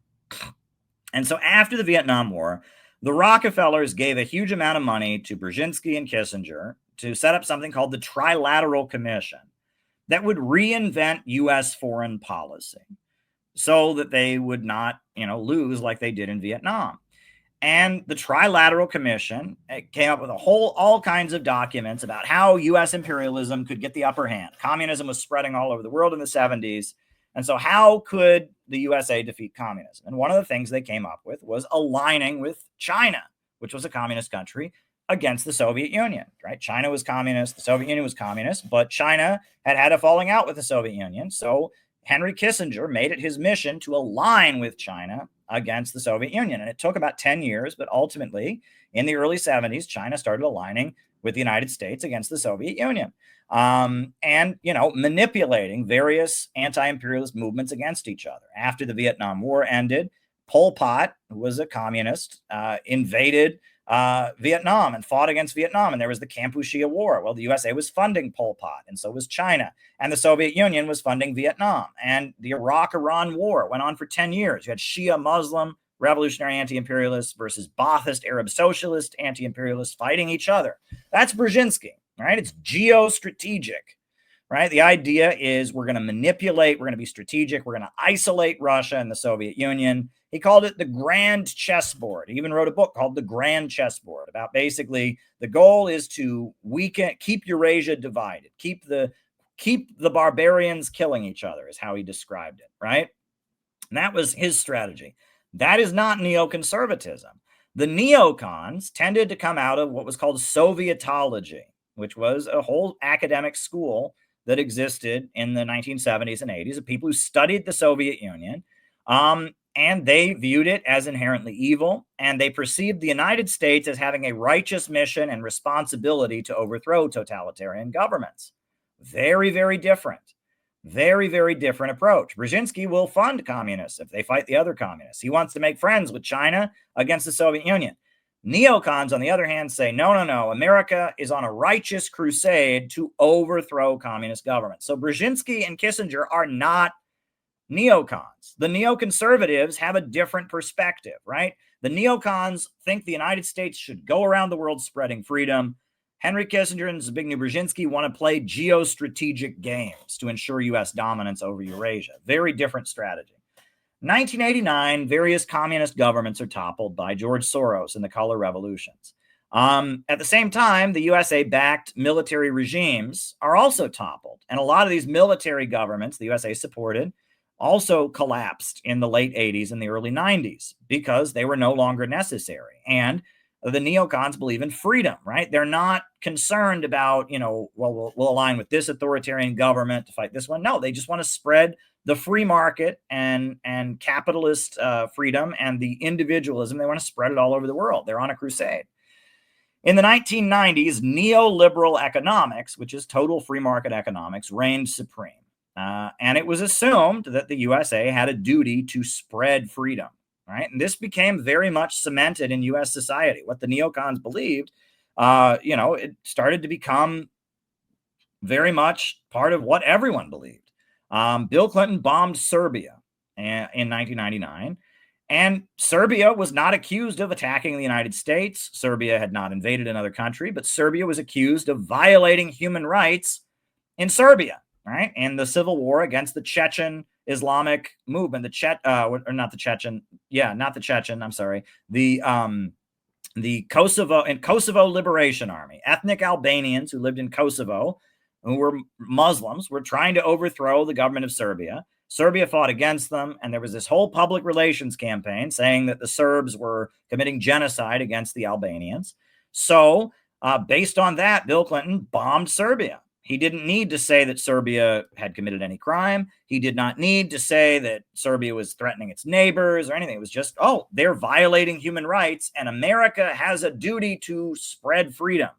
And they call this responsibility to protect or duty to protect. It's this notion that the USA should intervene to protect people, right? If the US government says that somebody is violating human rights or whatever, the U.S. government has the right to overthrow them, right? And they don't have to, it doesn't have to fit with international law. Sovereignty doesn't matter. Territorial integrity, as long as the USA is on this mission to spread freedom, that is within the duty of the United States. That's the neocons. Now, Iraq and Cuba and North Korea suffered horrendous sanctions during the 1990s. In Iraq, 1.2 million Iraqis died due to lack of clean water and medicine. It was really horrendous what was done. The sanctions on Iraq were genocidal, and members of the United Nations resigned in protest. And Madeleine Albright said it was worth the cost because Saddam Hussein was a dictator, and they hoped that the people of Iraq would overthrow Saddam Hussein, who was a dictator, if they just starved him. So they blocked medicine from going into the country, they blocked food, and they killed 1.2 million Iraqis. And the hope was the Iraqis would be so miserable they'd overthrow Saddam Hussein, right? During the same time, Cuba had what was called the special period, where because the USA blockaded them, they had food shortages, they had electricity for like limited hours a day, etc., because the USA was trying to make Cuba so miserable that the communist government would be overthrown. North Korea, they had the arduous march, and that was mass deaths of malnutrition because their oil supply was cut off. They needed oil to run the tractors for their food system, and the oil supply was cut off, and their food system came to a grinding halt, and there were mass deaths of malnutrition in North Korea, right? And at the end of the 1990s, President George W. Bush gets elected in the 2000 election. You have 9/11 in 2001. And Bush gives his axis of evil speech, where he says there's an axis of evil, and he names three governments: Iraq, North Korea, and Iran are the axis of evil. And Brzezinski doesn't agree with that. And he says, no, he says we might need to align with one of those countries. And it's strategic. We need to be strategic. And if you just call them evil, right, we can't align with them. So Brzezinski is not a neocon, right? Anyone who tells you Brzezinski is a neocon doesn't know what a neocon is, right? Brzezinski is geostrategic. He's an advocate of U.S. imperialism and all of that, but he's from a different faction of the deep state. The neocons think the USA is on a mission to spread freedom. So then in 2003, the USA invades Iraq, claiming that Iraq has weapons of mass destruction. Iraq did not have weapons of mass destruction. It was a whole hoax. It was a lie. They lied to the world, and they claimed they knew where they were. They held up a vial at the United Nations, Colin Powell. It was all a big lie. They lied. And then when it was revealed they lied, they said, oh, that's okay. We're really just doing it to give the Iraqis a chance at freedom. See, we're giving the Iraqis a chance at freedom.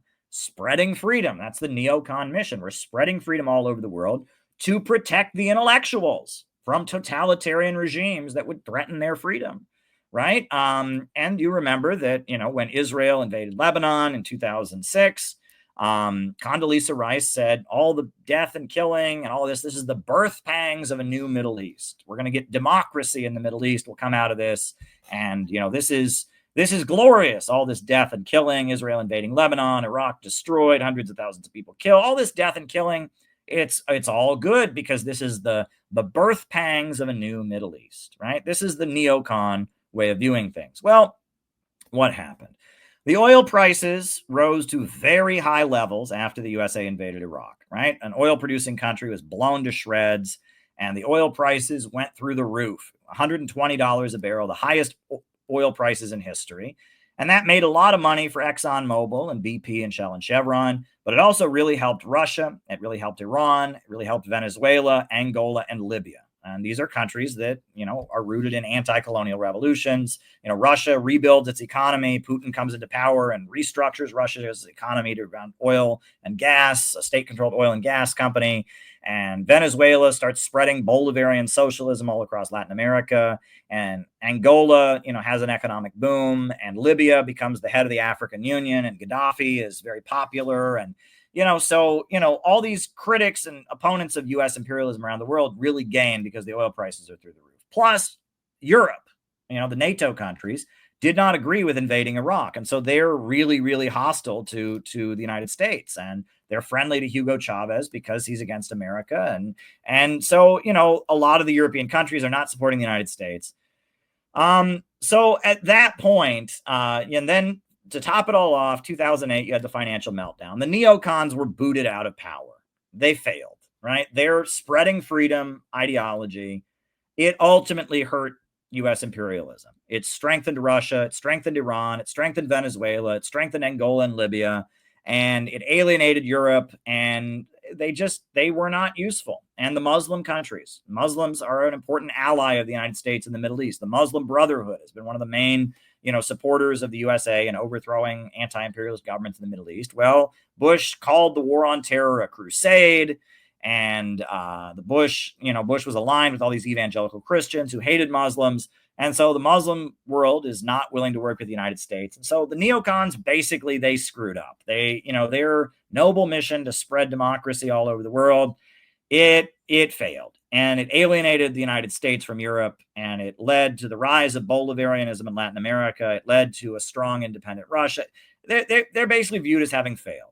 So 2008, Barack Obama, who studied under Brzezinski at Columbia University, he took office, and that was seen as a repudiation of the neocons, right? It was a return of the Carter years. It was a return to Brzezinski, right? And it was a defeat for the neoconservatives because they had messed up foreign policy. And you remember that Obama campaigned in Berlin. In the middle of his campaign, he went to Berlin and spoke to a crowd of 400,000 people about how America loves Europe.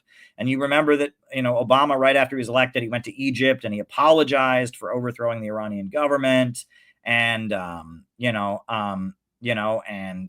so as a result, neocons were just kind of on the outs. What's interesting, though, and then, of course, as the Republican Party is out of office, the Republican Party changes its messaging too, right? This is the time Glenn Beck becomes very popular. He starts talking about, about being a libertarian, and, starts talking about like John Birch Society stuff about communist conspiracy within the U.S. government. And neoconservatism kind of falls out of favor. Suddenly the Republicans, instead of saying America is great, love it or leave it, and we're going to overthrow communist dictators, instead, it's about, the common man, the little guy fighting against the big government that's going to crush him. And, and the Republican Party basically dumps the Richard Nixon, Ronald Reagan neocon messaging. It just doesn't work anymore. Americans are angry. Telling Americans love it or leave it and everything's fine, and it's not going to work anymore, right? Blind defense of the American establishment is not going to work, right? The American people are mad, mad. More are very, very angry. Very, very angry.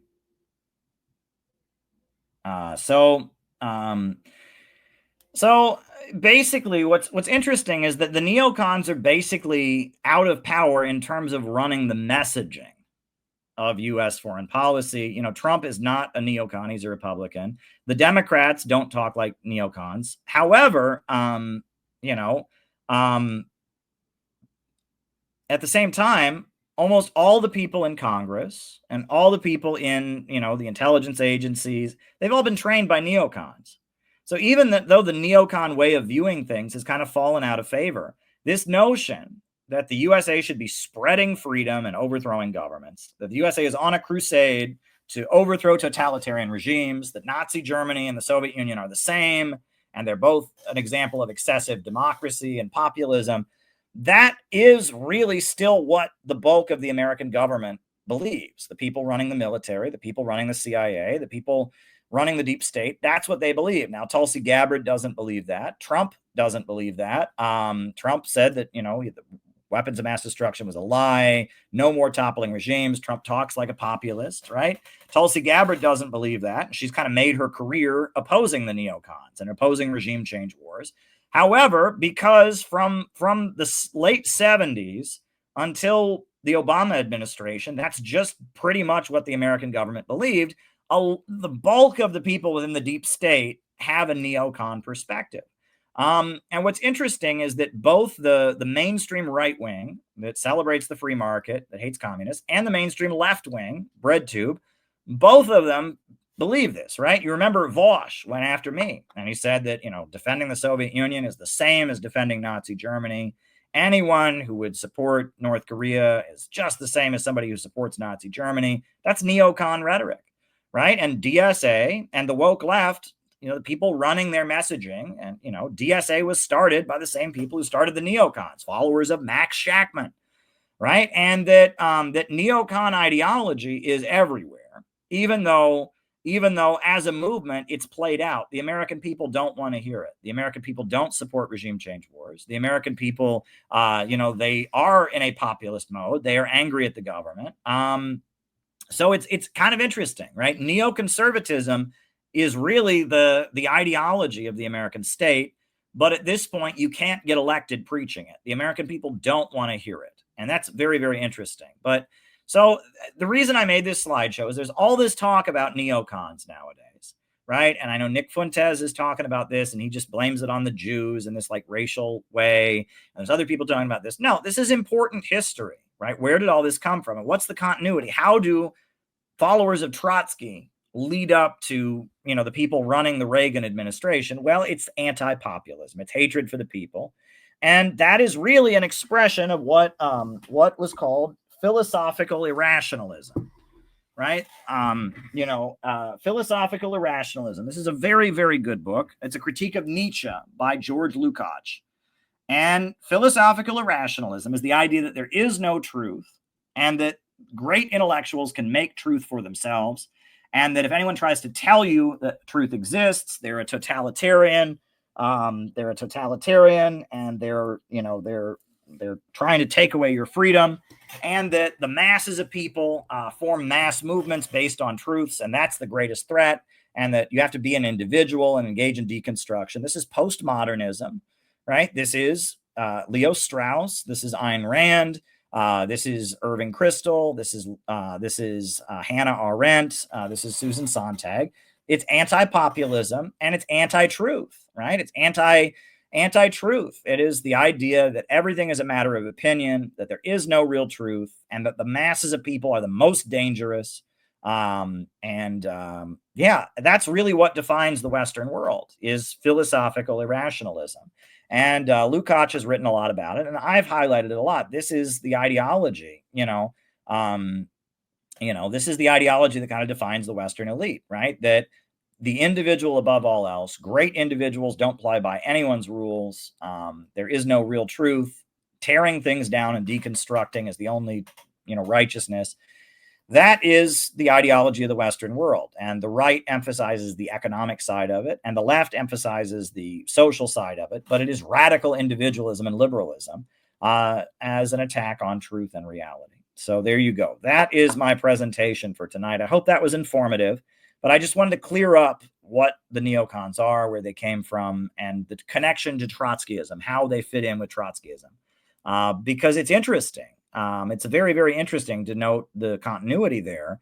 But it's not because they're Jews, and it's not some cabal conspiracy. It's a mindset that says the masses are the enemy. And that's what the neoconservative movement believes. And that was Trotsky's difference with Stalin. And that was the New York intellectuals' difference with Trotsky. And this is a continuity of celebration of radical individualism and liberalism, individualism above all else, opposition to populism.